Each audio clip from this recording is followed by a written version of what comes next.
Саламатсыздарбы, урматтуу көрөрмандар. Биз Кыргызнефтегаз ачык акционердик коомунун акыркы жылдардагы өндүрүштүк көрсөткүчтөрү боюнча айтып бермекчибиз. Кыргызнефтегаз компаниясы Кыргызстандагы жападан жалгыз нефть жана газ өндүрүүчү компания.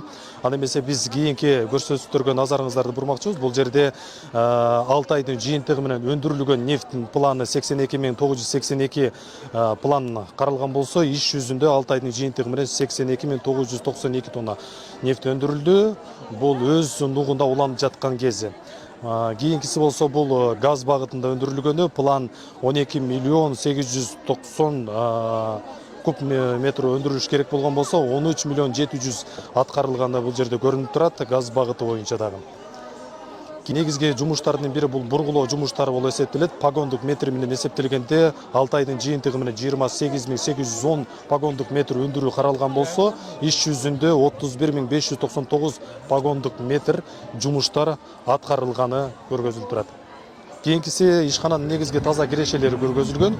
7 айдын жыйынтыгы менен 1 миллиард 265 миллион сомдон ашыгы пландалган болсо, факт иш жүзүндө аткарылышы таза кирешенин 1 миллиард 423 миллион сомдон ашык аткарылганы көрүнүп турат.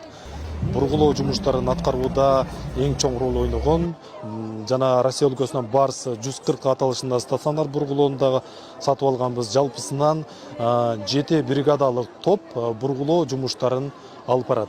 Бул кадрлардан биз ошо талаада, кен аймактарда иштеп жаткан биздин кызматкерлердин жумушу боюнча тааныссак дагы болот. Бул мазут, 80 бензин, андан кийин дизелдик отуну. Бул продукциялар Кыргызнефтегаз жана КПК Кыргыз Петролиум компания заводунан чыгарылган продукциялар. Бул жакта өзүңүздөр көрүп тургандай эле Кыргыз Петролиум компания заводунун модернизациясы, жаңыланышы боюнча сиздер иш жүрүп жатканын көрөсүздөр. Кыргызстанда сыймыктануучу жана эң чоң мега долбоорлордун бири. Эгер завод жаңыланып бүтө турган болсо, жана биз жогоруда айткан продукциялардын баардыгы сапаты жогорулайт жана көп продукциялар чыга баштайт.